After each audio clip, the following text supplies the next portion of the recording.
What's happening, everybody? Biker Dave here. This is a 1997 Pontiac Firebird Trans-Am with 5.7 liter and a 6-speed manual transmission.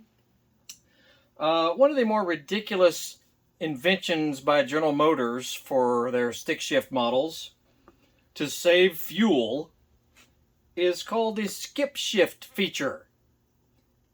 And it's basically if you're just kind of putting along, not going very fast out of first gear, and you try to go into second gear, just kind of easing along, you know what I'm saying? It forces you to go to fourth gear. And, you try to wiggle with it and all that, it forces you into fourth. Now, you can get around it if you push your clutch in while you're going from first to second and you just delay for a moment, like a second. Skip shift light will go off, it will shut off on your display. Then you can go into second. But if you just want to drive the car the way you freaking want to, you can install this little module here. It's called a Skip Shift Eliminator. And I'll put a link down below where you can get it. Not very expensive, easy to install. However, there are two solenoids under your transmission. Now we'll be looking at the driver's side on American cars, the left side if you're facing forward. Jack the car up safely like we've got it here. Get underneath. We'll be about midway under the car, right where your side mirror is. We'll go under there, and I'll show you the wrong place to plug this in because it will fit in the reverse solenoid, which is called a reverse lockout, which prevents you from going into reverse while you're rolling forward. Okay? The one we're looking for is the CAGS solenoid. And the CAG system, CAG, stands for Computer Aided Gear Selection. How about they just let us drive the car however we want to? Oh no. EPA has to get involved and force you, if you're not trying to go fast, force you to save fuel. Oy, so stupid. Anyway, so we're going to install the little module. Very easy to do, so we'll get under the car and I'll give you a clear view of it, so stand by. Alright, so we're going to make sure you get your car up in the air safely. Always use jack stands as well as a jack. I even use the rhino ramps, because it's a little bit quicker to go in the front. But you're going to be right under the side mirror here is where we're going to go. And let's dive underneath and see what it looks like. Alright, now right around this brace, there's a transmission brace right here, that beam that goes across. That's what supports the transmission. That's where we're going to slide under here, so excuse the shaky camera a little bit. Not much clearance underneath here. So bear with me one second. Alright. Now, you see the first one.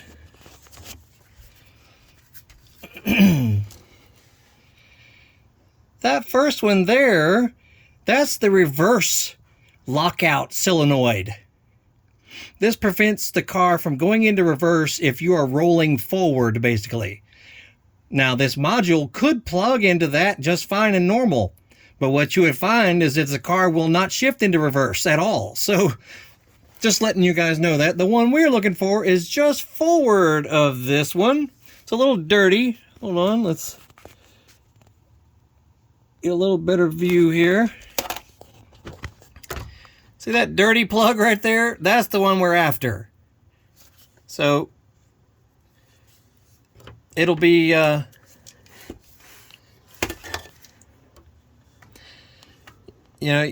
a kind of dirty under here, so get ready for that. And you may need to blow it off, with some compressed air so you can get a better handle on it. And you might need just a little pick or something. Just be careful when you're doing this, because you don't want to damage, the little prongs on the plug or anything. So just be careful doing that. We're going to disconnect that. Then we're going to plug in our new little guy at the white end right there. That's going to plug into where the other one came out of. And the one from the car is going to plug into the black end of our little module here. And that's honestly all there is to it. So just make sure you know which one we're looking at. The one that's in front of the reverse module. Okay, so let me get up under there and disconnect it, and we'll go from there. All right, if you get a look at it there, now we've plugged in our new little piece into the wiring harness that we just disconnected. So the black end goes to there. And there's a tab, you know, it's a pretty good sized tab in the center of the new piece. That's what goes on this little white hook here. So make sure you have that correct, that the little black, that's a pretty, see, that's a tiny little black tab on top. This one is a pretty larger tab that'll go right in the center of that little white plug there. Okay, so make sure you get that correct. And then our remaining end right here will go into the solenoid on the side of the transmission. So let's do that. All right, now you see it. The new module is plugged into the skip shift solenoid, which is on the side of the transmission, not the reverse lockout solenoid, which is just behind here. Okay, so just make sure you got that right. Some people have made that mistake and figured out that the car would not go into reverse if they plugged it into there. Anyway, there's a good clear view of it. Very simple. You know, it takes longer to get the car lifted up than it does to do the job. All there is to it. And other than it being a little dirty, because, you know, underneath transmission area is pretty filthy. Other than that, it's not a bad job at all. So I highly recommend it. I'll put a link down below where you can get such a little device. Not expensive at all. And like I said, lift up the car, disconnect one, plug it in, plug that back into the rear of the new piece. You're done. And this is a 1997 Pontiac Firebird Trans-Am, 6-speed with 5.7 liter. And excellent running car, fantastic. Make sure you check our other videos on a few little fixes and things we've done to it. And in fact, what's coming up next, we're replacing the little teensy subwoofer that's right in the middle of the car, you know, right behind the driver's seat. There's one on each side. Look at this little guy. Believe it or not, it comes with a little 6.5-inch sub from the factory. And it was completely blown out, rotted, horrible.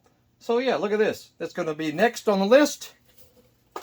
We already replaced all the other speakers in the car. It actually sounds fantastic, even with the stock head unit and a 12-disc CD changer.